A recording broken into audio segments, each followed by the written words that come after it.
अस्सलाम वालेकुम नाजरीन। आप देख रहे हैं प्रोग्राम आलम और मैं हूं बाबर मुगल। नाजरीन, इस वक्त हमारे दरमियान साबिक आईजी पुलिस महक़क़ और दानिशवार साहिदुर रई हमारे दरमियान मौजूद हैं।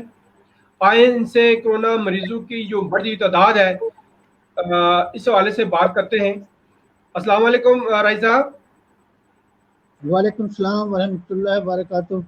राई साहब, ये वफाकी हुकूमत की तरफ से कोविड-19 और लॉकडाउन में नरमी के बाद इस वक्त कोरोना मरीजों की तादाद तशवीशनाक हद तक बढ़ती ही जा रही है और एक अंदाजे के मुताबिक ये फिगर 1 लाख को इस वक्त क्रॉस कर रही है।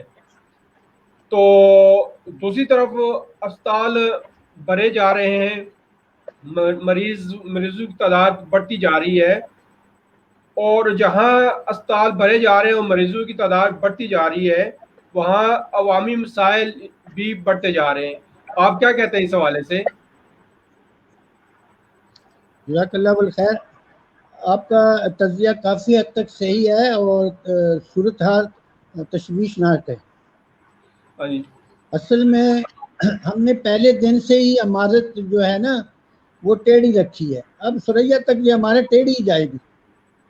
वजह यह है कि जब पहली दफ़ा जब ये 20 पॉइंट निकात आए हैं उसमें ओपन डोर पॉलिसी रखी हुई है कि हम लॉकडाउन नहीं करेंगे और अगर ज़रूरत पड़ी 20वां पॉइंट था कि हम हालात के मुताबिक करते जाएंगे। और यकीन करें ये पॉलिसी बार बार प्राइम मिनिस्टर साहब दोहरा रहे हैं, इसमें उन्होंने चेंज नहीं की है, बिल्कुल चेंज नहीं किया है। कहीं जरूरत पड़ी तो जैसे अब कल इस्लामाबाद में सेक्टर 2 बड़े G9 में वो उनको बंद कर देंगे, इस तरह की हम पॉलिसी रखी हुई है। जहाँ कहीं जरूरत पड़ी क्लस्टर कर देंगे। तो ये पॉलिसी जो हालात हैं, जो इज्तिमाई दानिशमंदी है जो दुनिया कर रही है, ये हम बिल्कुल उसके उल्टा जा रहे हैं, बिल्कुल उल्टा जा रहे हैं। मैं क्योंकि करारदाद मुकासद के ऊपर तहकीक करता रहता हूँ तो उसमें तो अल्लाह कायनात का मालिक है, सावरेंटी उसके पास है। उसने पाकिस्तानियों को दी है, पाकिस्तानी अवाम को ये अमानत हमें मिली है। मैं ये सोचा करता था कि ये अमानत क्या है। जब फिर मैं याकूब अली खान की वो तकरीर निकाली जब करारदाद पास की गई 12 मार्च 49 को, तो उसमें उन्होंने कहा है कि ये अमानत अगर हम नहीं करेंगे तो हम जालिम और जहल होंगे। फिर मुझे सूरह अहज़ाब की वो आयत याद आई कि अल्लाह ताला ने ये अमानत ज़मीन आसमान पहाड़ों को दी, वो डर गए, उन्होंने नहीं एक्सेप्ट की। इंसान को हमल इंसान, इंसान ने उठा ली, लेकिन साथ कहा कि वो जालिम और जहल है। हम उस जुल्म और जहालत से नहीं निकले हैं। मैं आपको सही बात बताता हूँ, जहाँ हम अभी भी उस वो जुल्म और जहालत में हैं। हमने ना इल्म से फ़ायदा उठाया है ना इज्तिमाई दानिशमंदी से फ़ायदा उठाया। सारी दुनिया लॉकअप कर रही है, हम कहते हैं हम नहीं करेंगे, हालात के मुताबिक करेंगे। अभी कल भी वर्ल्ड हेल्थ ने कहा है कि आप 2 हफ्ते के लिए लॉकडाउन करें ताकि हो, लेकिन हम वो भी नहीं, उसके लिए भी जफर मिर्जा साहब आ गए हैं, तो बड़ा अकड़ खून उनके पता नहीं, हालांकि वो यूनिसेफ से आए हैं, तालीम याफ्ता शख्स है, वो अंडर दबाव है। पहले दिन से उलमा अंडर दबाव में है। जब मिनिस्टर साहब ने कहा, कादरी साहब ने 20 में कहा कि हमने ये फैसला अकल और दलील से नहीं किया, मेरे कान खड़े होते। उलमा क्या कैसे अकल और दलील से नहीं करेंगे? आपकी हदीस कहती है कि ऐसा मामला हो, कोई बीमारी हो, ताउन, आप इलाके में लॉकडाउन करें, अपने इलाके में बंद हो जाए, ना बाहर का अंदर जाए ना अंदर का बाहर आए। हत्ता के अगर आपके कपड़े भी गंदे होते हैं, मैंने पिछली दफा भी कहा था, इज़्ज़बल्ला आलकुम सल्लू रिहालकुम, रसूल पाक ने कहा आपके जूते गीले होते हैं, आपके कपड़े गंदे होते हैं, आप गिर जाएंगे, बारिश है, आप नमाज घर में पढ़ लें। तो हमारा दीन बड़ा आसान दीन है, उसके हमें फ़ायदे उठाने चाहिए।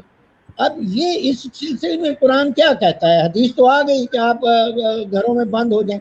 फिर मैंने क्योंकि आयत थी तो आयात ये 9 आयात मिस्र में मूसा अलैहिस्सलाम की कौम को ये टिड्डी दल, ये दीमक को पता नहीं क्या क्या खून की बीमारियां, जुल्म अंधेरा, और उसमें आयात कहा गया है उनको, और उसमें उनको इलाज बताया है कि ये बहुत सख्त है, इसमें बीमारियां भी हैं। उसमें सूरह यूनुस में है 10:87, तबव्वा कौमा बे मिस्र, अपना घर में लॉकडाउन हो जाओ। पहला मिसरा है अपने घर में लॉकडाउन हो जाओ। फिर दूसरा है वजहुल बुयूतकुम किबला, अपने घर को अब घर में ही किबला करके नमाज पढ़ो। ये वही हदीस, दोनों हदीसों को मिला लें, इसमें लॉकडाउन भी आ गया और घर में नमाज पढ़ने का भी आ गया। वही हदीस कुरान के अलावा तो है ही नहीं है। ये दोनों हदीसें जो मैंने बयान की हैं, ये कुरान की इस आयत को एक्सप्लेन कर रही हैं। रसूल पाक सल्लल्लाहु अलैहि वसल्लम सबसे बड़े शायर हैं। अब वजह क्या है कि घर में बंद हो जाए? बिकॉज ये जो वायरस है, ये आपसे एक से दूसरे को, ये इंसानों के अंदर ट्रेवल करता है, तो आपको मुकैयद कर दिया, बंद कर दिया कि आप दूसरे के साथ कांटेक्ट ना करें। ये 14 दिन, 15 दिन, 2 महीना आप बंद रहेंगे तो कौन सा जुल्म हो जाएगा? कुरान आपको ये कह रहा है, आप अपनी जहालियत अपनी दिखा रहे हैं, अकड़फूनी ना, आप दुनिया की इज्तिमाई दानिशमंदी को मानते हैं। मेरे एक दोस्त है शेर आलम खान, वो मेरे घर अक्सर पेशावर में आया करते थे। वालिद साहब से वो उनकी मुलाकात होती थी, वो बड़े मुतासर थे, वालिद साहब से उनकी काफ़ी अच्छी गुफ्तगू होती थी। तो मुझे अक्सर शेर आलम खान कहता है, अमान कोट के हैं, यार आपके वालिद साहब मुझे अक्सर कहते थे be worldly wise, be worldly wise. मेरी बात समझ में नहीं आती थी, लेकिन आस्ता आस्ता समझ में। एक दुनिया की इज्तिमाई दानिशमंदी होती है, आपको उसका फायदा उठाना चाहिए। मैं मिसाल देता हूँ कि पहले दिन से लॉकडाउन किया न्यूजीलैंड ने, 2 महीने के बाद वो क्लियर हो गया। कौन सी उनकी मईशत बर्बाद हो गई है? तो जहान है तो जहान है ना। ये पता नहीं हमारे कौन सा खन्नास दिमागों में घुसा हुआ है कि वो मईशत तबाह हो जाए। जब लोग ही नहीं होंगे तो मईशत भाड़ में जाएगी। ये इज्तिमाई दानिशमंदी की मिसाल दी है न्यूजीलैंड की। अब 2 महीने के बाद वो जनाब अली वो क्लियर है, हर चीज उनकी। चलो 2 महीने में थोड़ी बहुत मईशत खराब हुई ना, लेकिन अब वो बाकी 10 महीने में वो उससे 10 गुना ज्यादा कर लेंगे कि दुनिया में तो उन्होंने तबाही मचा देनी है। उनको आज़ादी मिल गई है, फ्री है, हर चीज पैदावार का करेंगे, मईशत कहाँ से कहाँ चली जाएगी? वो हजरत कुरान पाक में कहा है, वुसअत माल नहीं है, दौलत अब इतनी नहीं है हमारे पास, हमें लीडर दो, समझो पैगम्बर को। तो तालूत उन्होंने कहा जी वो क्या है? वो इल्म और जिस्म है उसके पास। तो आपने अपना इल्म और जिस्म बढ़ाना है। आपकी कौम की तालीम याफ्ता होनी चाहिए, सेहतमंद होनी चाहिए। दौलत तो कुछ भी नहीं है, दौलत तो खुद ब खुद पैदा हो जाती है। ये पता नहीं दिमाग में कहां से आ गया हमारे दौलत। आज हमने तालीमी इदारे 5 महीने से बंद किए हैं, हम कौम को जाहल बना रहे हैं। इसकी जिम्मेदारी कौन लेगा? न्यूजीलैंड ने तो 2 महीने के बाद क्लियर कर दिया है।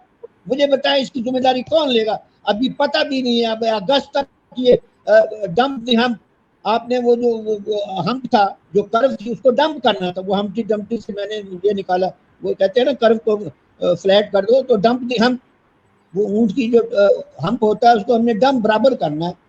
वो अभी हम बराबर पे नहीं आए, वो अभी चढ़ाई पर जा रहे हैं। अभी 100 रोज मर रहे हैं, अगस्त तक पता नहीं रोज 2000 मरेंगे, 4000 मरेंगे अमेरिका की तरह। ये बात नहीं आते। फिर वही ढील के ढील जफर मिर्जा साहब के नहीं हम अपने का हालात। तुम्हारे हालात कौन से हैं? कौन जिबा हो रही है, अस्पतालों में गुंजाइश नहीं है, मरने की तादाद ज्यादा हो रही है। 24% लोग अब तक आ चुके हैं। तकरीबन पता लग गया है कि चौथाई हिस्सा हमारा मुतासर हो चुकी है कौम। जो टेस्टिंग होती है उसमें पता लगता है कितनी कौम मुतासर होती है। 1/4, अब 4 में से 1 शख्स है मुतासर है, वो दूसरों को मुतासर कर सकता है। आप कैसे उनको खुली छुट्टी दे सकते हैं बाहर जाने की? वो सुप्रीम कोर्ट ने भी इनकी बात मान ली ईद वाले दिनों। शुक्र है कि सुप्रीम कोर्ट ने आर्डर वापस ले लिया। इनको इज्तिमाई दानिशमंदी उनके काम आ गई, इनके काम नहीं आ रही। इनका एक मिनिस्टर है जो कहता है फाज साहब मैं नहीं जाऊंगा, वो एक आदमी मुझे लगा है, बाकी तो मुझे कोई बंदा नहीं काम का लगता है इनमें से। कोई मशवरा सही नहीं दे रहा प्राइम मिनिस्टर साहब को, तो क्या करें? अब जी बाहर जाएंगे हम अच्छा घर से निकाल दिया, कुरान कहता है घर में पाबंदी करो, लिखा हुआ है घरों में बंद, बयूत घर में बंद होकर घर में नमाज पढ़ो। ये कुरान के अल्फाज हैं। हम कहते नहीं हम बाहर निकलेंगे, वहाँ हम ये लगा देंगे, वो लगा देंगे, SOP कर देंगे, हम ये लगा देंगे, वो क्या कहते हैं उसको, मास्क लगा देंगे, वेंटिलेटर लगा देंगे। यार ये तो बाद वाली बातें हैं। जब वो आदमी बाहर जाएगा एक दूसरे को मुतासर करेंगे। वहाँ आपने देखा है ईद वाले दिन भी अभी भी प्राइम मिनिस्टर साहब खुद क्यों नहीं आते? ये मदीना की रियासत शाम को निकले ना, बाजार में जाए ना, जाए बाजार में जाकर देखें क्या हाल है लोगों का, कैसे लोग घूम रहे हैं, कौन सी SOP। और मेरा बाप ऐसे, पुलिस क्या करेगी? मैं पुलिस ऑफिसर हूँ, पुलिस कुछ नहीं कर सकती। पुलिस को और हजारों काम थोड़े हैं। ये पुलिस हर आदमी के पीछे पड़ेगी? यानी 22 करोड़ लोग हैं जो बाहर फ्री जाने की आजादी दे दी, उनको चंद एक पुलिस वाले कैसे कंट्रोल कर सकते हैं? और ये कौम में सेल्फ कंट्रोल है नहीं। पूरी करप्शन है। वो कैद आजम ने पहले कहा था 3 बीमारियां हैं, अक्टूबर पर भी करप्शन और ये ब्लैक मार्क, जखीरा अंदोजो। ये जखीरा अंदोजो ने ये पहले दिन ये इनसे ऑर्डर लगाए थे, ये इनकी जेलें तोड़ी थी, जुम्मे के दिन मस्जिदें तोड़ी थी, उन्होंने जखीरा अंदोजी की हुई थी 4-4 महीने की। ईद के दिनों में, रमजान में उन्होंने पैसे कमाने थे, उनका प्रेशर था, साफ नजर आ रहा है। हम बेवकूफ है? ये जखीरा अंदोजो की हुकूमत है। आप क्या चीनी स्कैंडल देखें, आटा स्कैंडल है, अब वो जनाब अली रॉ में है, रक्शे उमर कहाँ थवे, ना हाथ बाग पर है ना पाँव रिकाब में। वो उमर अयूब साहब, वो हम बचपन में एक लतीफ़ा सुना करते थे स्कूल में, उसने कहा जी हज़रत उमर का घोड़ा बस जा रहा है और बेलगाम है और पाँव भी नहीं। वहाँ तो मतलब तो उनका था उमर जिंदगी का घोड़ा है ऐसे, तो ये उमर अयूब साहब का भी घोड़ा ऐसा ही है। 12 दिन हो गए लोगों को, कीमत कम हुई है लोगों को, कोई कंट्रोल नहीं है, कोई कंट्रोल नहीं है इस मुल्क में, कोई इंतजामिया नहीं है। मैं इमरान साहब को हमने वोट दिया है, हम बड़े मुतासर थे इनसे, लेकिन मुझे क्या पता था कि ये सिर्फ बॉलर है, फील्डर अच्छा नहीं है, जो कैच आएगा ये ड्रॉप कर देगा। सबसे बड़ा कैच तो बेहतरीन इसने को ड्रॉप किया, जो कैच आता है ये ड्रॉप कर देता है। राय साहब बात ये है कैसे चलेगी? राय साहब मैं यहाँ आपकी बात काट रहा हूँ, गवर्नमेंट ने तो अवाम को तो SOPs बता दिए, अब ये तो अवाम का काम है कि वो SOPs अमल करें। जब अवाम ही नहीं करेंगे तो गवर्नमेंट क्या करेगी? बात ये है। हाँ जी, गवर्नमेंट ने उनको लॉकडाउन करना है, SOP पर कौन चलता है?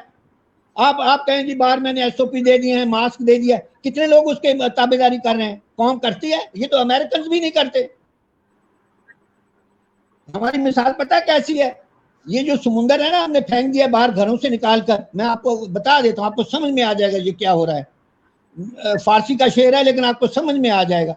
हमने लोगों को बाहर के समुद्र में फेंक दिया है, अब कहते हैं जी वो लॉकडाउन कल। कितने लोग मुझे बताएंगे मास्क पहनेंगे, कितने एक दूसरे से फासला रखेंगे? आपने ईद के दिन वो बच्चों को लेकर माए घूम रही, बच्चे जख्मी हो रहे हैं, बच्चे मर रहे हैं, इनकी कौन जिम्मेदारी लेगा?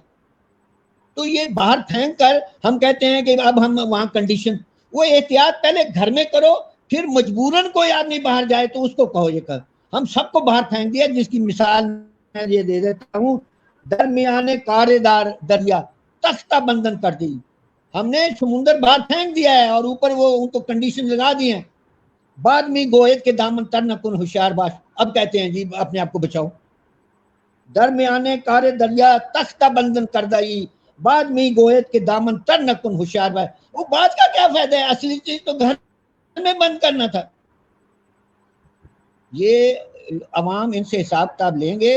New Zealand is a practical worldly wise दानिशमंदी। अगर उन्होंने 3 महीने में जीरो कर लिया तो हम भी कर सकते थे। अगर उसी तरह 3 महीने के बाद, मैं बता देता हूँ, जितने लोग मर रहे हैं ना, जितने जख्मी हो रहे हैं, इसकी जिम्मेदारी हुकूमत पर आएगी, ये मैं बता देता हूँ। ये ना समझें कि ये बड़े आज़ाद हैं, इस कौम को हिसाब लेना भी आता है। 3 महीने, जिस तरह न्यूजीलैंड अगर 3 महीने के अंदर, चलो ठीक है, वो तो कुदरती थे, उन्होंने आस्ता हम भी दम करके जीरो कर लिया, लेकिन ये 3 महीने के बाद जो लोग मरेंगे आगे 9 महीने, उनको उनका हिसाब किताब कौन देगा? आपके अस्पताल भी डॉक्टर भी मर रहे हैं, 24% तो आपको MNA MPM, आपको समझ में क्यों नहीं आता? जिस हल्के को लोग वहां 24% लोग मुतासर हो चुके हैं। ये काम नहीं चलेगा। ये मैं नहीं समझता कि हुकूमत अक्ल और दानिशमंदी से काम ले रही है, बिल्कुल दानिशमंदी अक्ल से काम नहीं ले रही। ये दायबतुल अर्द का कुरान पाक में मैंने देखा है, ये एक जरसूमा है जो हजरत सुलेमान अलैहिस्सलाम के असा को भी खा गया था, कीड़ा, ये उसी तरह कीड़ा है। कुरान पाक में लिखा हुआ है, सूरह नमल 27/82 क़यामत की निशानियों में से है कि हम एक इस तरह का दायबतुल कीड़ा निकालेंगे, वो युकल्लिमुन्नास, अखरजना, पैदा नहीं करेंगे, अखरजना है, ये कहीं से निकला है, कहीं छुपा हुआ था। अल्लाह ताला ने कहाँ छुपाया हुआ था?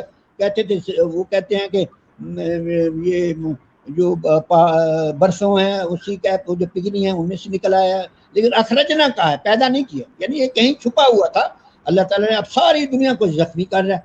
तकल्लुमुन्नास, इब्ने अब्बास इसकी तफसीर है, बातें करने का नहीं है। कल्लमा अरबी का मतलब था जख्मी, जरा लगाएगा, ये सारी दुनिया को जरा लगा रहा है।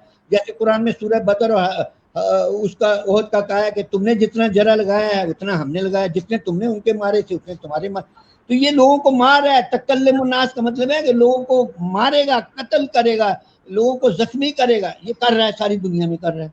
और फिर अगली आयत में है इसका 27/85, ये तुम्हारे जुल्म की वजह से निकलेगा। जुल्म अंधेरे को कहते हैं। मैं एक मिसाल देता हूँ, एक जुल्म आपका एनवायरनमेंट है, कितना अनक्लीन हो गया था, आपने एनवायरनमेंट पिछले 200 साल में तबाह कर दिया है, धुआं और गैस और कोयला, और विद रिजल्ट ये उसी जुल्म में से निकला है। कुरान कहता है जुल्म में से निकलेगा। आज जलंधर से आप वो देख सकते हैं, ये हमारा जद्दी शहर था, मुझे याद आ जाता है जब मैं फोटो देखता हूँ, जो वो शिमला की पहाड़ियां बर्फ की नजर आ रही है 300 किलोमीटर दूर। आज मैं आपको बताता हूँ 30 साल 40 पहले हम पिंडी में थे, तो पिंडी में 2-3 दिन के बाद बारिश हो जाती थी। पिंडी और मरी एक था, आज फिर पिंडी और मरी एक हो गया, क्योंकि धुआं खत्म हो गया, मौसम, ये दोनों शहर बराबर हो गए। 2-3 दिन के बाद यहाँ बारिश हो जाती है। तो जनाब मिली, जब जुल्म खत्म होगा तो होगा ना। हम तो जुल्म और जहालत में हैं। हमने आर्टिकल 3 में कहा इस्तेसाल नहीं होने देंगे, जुल्म नहीं होने देंगे। हमने अपने आइन में ये लिखा हुआ है, हमने प्रीएम्बल में लिखा है कि ये हमारी डेमोक्रेसी ऐसी होगी कि ये जुल्म और एक्सप्लॉयटेशन को खत्म करेगी। हमने वादा किया है उसमें, हम उस पर भी नहीं चल रहे, हम कुछ भी नहीं मान रहे। वहां लिखा है एक्सप्लॉयटेशन नहीं होगी, कंसंट्रेशन ऑफ वेल्थ नहीं होगी। आर्टिकल 37 में देखें, हमने एक एक कारखाने के 10-10 कारखाने बना लिए हैं। कंसंट्रेशन वो कर रहे हैं, जखीरा अंदोजी है ना, ये भी जुल्म है। यानी चीनी तो किसान को मिलनी चाहिए जिसने गन्ना पैदा किया। ये आप किसान को चीनी वापस कर दें, आपके तमाम महकमों में सफाई हो जाएगी, जुल्म खत्म हो जाएगा, करप्शन खत्म हो जाएगी। ये जो रिपोर्ट आई है, इसमें 10 महकमों में करप्शन है, बल्कि वफाकी और सूबाई हुकूमतों को भी इल्जाम लगाया है कि ये भी सब्सिडीज में इन्वॉल्व है। तो करप्शन तो बहुत दूर तक चली गई है। मुझे वो शेर याद आ जाता है, पैरोडी कर देता हूँ। करप्शन के साए में हम पलकर जवां हुए हैं, जन जर हलाल का है कौमी निशान हमारा। ये जन और जर हमने हलाल बना दिया, हालांकि वहां तो खंजर हलाल, वो हलाल दूसरा था, ये हलाल हमने दूसरा कर दिया। करप्शन के साए में हम पलकर जवां हुए हैं, जन जर हलाल का है कौमी निशान हमारा। बड़ी तकलीफ मेरी बात सुने, हमें इज्तिमाई से फायदा उठाना चाहिए। अब इसका तरीका ये है, मैं बता देता हूँ। मैंने ये सारी बातें इसलिए तफसील से कुरान से हदीस से बयान कर दी हैं। ना हम कुरान पर अमल करते हैं, ना हदीस पर अमल करते हैं, अपनी एक हमने वो बना ली। अब मेरी बात सुने, अब प्रॉब्लम यह है कि 24% लोग मुतासर हैं, उनका पता नहीं लगता। बहुत सारे अभी वो 14 दिन के बाद अक्सर उनमें 95% ठीक हो जा सकते। अब हमें टोटल लॉकडाउन करनी चाहिए, तो मईशत थोड़ी देर के लिए कमजोर होगी, कौम सेहतमंद हो जाएगी, ये मईशत को कवर कर लेगी। मैं आपको बताता हूँ, कब आप न्यूजीलैंड को देख लीजिएगा, तो आपको अब 3 हल्के बनाने पड़ेंगे। मैं आपको मशवरा दे रहा हूँ, एक तो घरों में टोटल लॉकडाउन, और दूसरे ये मुतासर लोग हैं ना 24%, ये अस्पताल नहीं जाएंगे। इनके लिए स्कूलों में या मस्जिदों में इनको एतकाफ में बैठा दें, जैसे तबलीगी जमात होते हैं, अपने बिस्तर लेकर। तो 3 साल तक तो मैं जेल में इंडिया में बिस्तर लेकर लेता रहा हूँ। ये वहां पर अपने राय साहब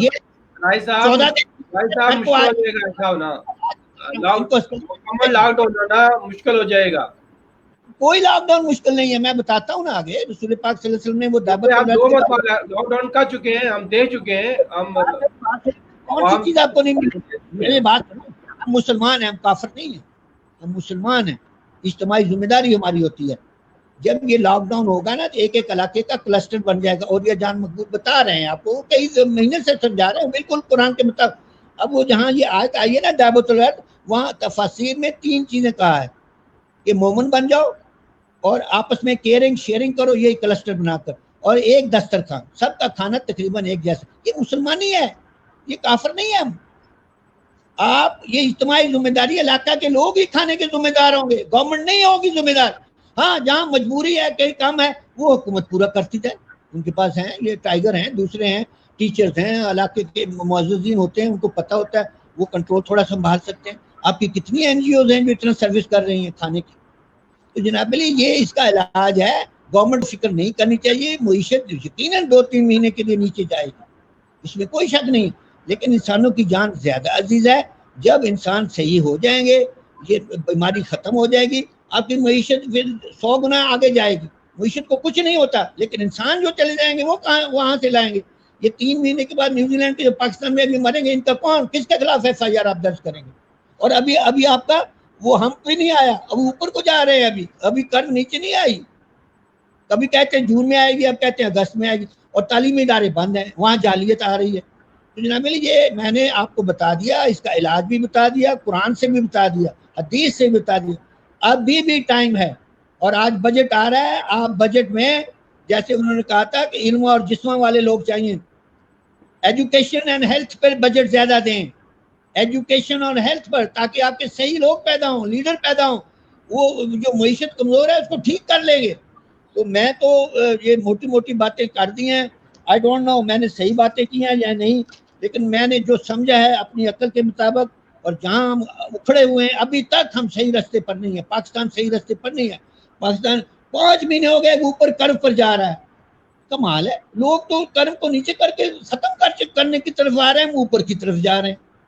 ये तो बढ़ेगा आपका। तो खुदा के लिए लॉकडाउन टोटल करें। जो 20% मुतसरीन है उनके लिए आप मसाजिद में, मदरसों में, स्कूलों में, जहाँ खुली जगह वहाँ इनके बिस्तर लगाएं, इनको अस्पतालों में ना भेजें, इनको बोले यहाँ 14 दिन इत्तिकाफ करो, वहाँ उनका खाने का बंदोबस्त हो सकता है, इज्तिमाई जिम्मेदारी होगी, लिखा हुआ है, मुसलमान करता है। यार ये कितना हम खैरात करते हैं, कितना हम करते हैं, किसके पास क्या कमी है? पाकिस्तान में खाने पीने की कोई कमी नहीं है। 2-3 महीने में अगर ये आपका क्लियर हो जाता है, ये मुल्क जो है बहुत तरक्की करेगा आगे, हम सही बच जाएंगे। हम इस वक्त हम मुसीबत और अजाब में हैं, हमें अक्ल और समझ से काम लेना लग पड़ेगा। मैं समझता हूँ मैंने इसका इलाज भी बता दिया है, और जो अभी वर्ल्ड हेल्थ ऑर्गेनाइजेशन का लेटेस्ट 2 हफ्ते का है, मैं कहता हूँ इसको 2 महीने के लिए कर, कुछ नहीं होता, कोई भूखा नहीं मरेगा। यही आपको है ना, वो इज्तिमाई जिम्मेदारी होती है। लोग इतने नहीं है बेवकूफ के अपने इलाके के लोगों को भूखा मरने दें, और जो कमी ज्यादती होगी वो पूरा कर देगी। इसमें क्या हर्ज क्या है? और ये आपके लोग जो इत्तिकाफ में बैठे होंगे, ये 14 दिन के बाद में 90% तो आराम से घरों में आ जाएंगे ना। कोई जो एक्सट्रीम होगा वो जाएगा अस्पताल में वेंटिलेटर्स पर, वो तो अल्लाह के हवाले है, वो तो हम उसका कुछ नहीं कर सकते। लेकिन ये जो लोग ये दूसरों को अफेक्ट कर सकते हैं, इनको भी अलहदा सेपरेट करें, घर वालों से भी और दूसरों से। अब उसका यही इलाज है। आपके 3 मरकज होंगे। मैं तो जो समझा हूँ मैंने आपको कह दिया है। अगर कोई और आप सवाल पूछना चाहते हैं तो पूछ लें। नहीं, बहुत शुक्रिया राय साहब, प्रोग्राम का वक्त भी ख़त्म हो रहा है, और नाज़रीन सईद राय साहब की बड़े साहिब मशरे हैं, और गवर्नमेंट से इसमें कुछ शक नहीं कि नाराज़गी का इजहार कर रहे हैं कि इस वक्त लॉकडाउन की ज़रूरत है, जबकि गवर्नमेंट होश के नाखर नहीं ले रही, अमवात बढ़ती जा रही है, कोरोना पेशेंट उनकी तादाद बढ़ती जा रही है। तो गवर्नमेंट को और आवाम को दोनों को होश के नाखन लेने चाहिए। और राय साहब का ये मशवरा है कि वक्ती तौर पर अगर गवर्नमेंट हुकूमत लॉकडाउन करती है तो वक्ती तौर पर माशत कमज़ोर तो ज़रूर होगी, लेकिन आगे चलकर बेहतर भी हो जाएगी।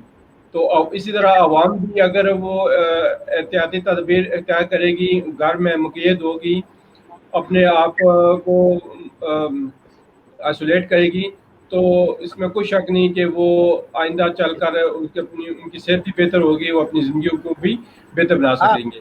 तो बता दूं, कोरोना जो है ना, आप बाहर दूसरों से लाते और खुद नहीं आता, इंसान ही बाहर से अंदर लगता है। इसको आयत ये मैं बताना भूल गया। आयत का लेन में देखें, आयत का मतलब है हालो, जो सूर्य के दायरा होता है, और ये इसका नाम है कोरोना है बिकॉज ये दायरे की शक्ल में। मुझे पक्का यकीन है कि ये दावतुल्लाह जो कोरोना है, ये वही है जिसका कुरान में कहा गया है। जज़ाकल्लाह खैर। जी बहुत शुक्रिया नाज़रीन, आइंदा प्रोग्राम तक इजाज़त चाहते हैं। अल्लाह हाफ़िज़।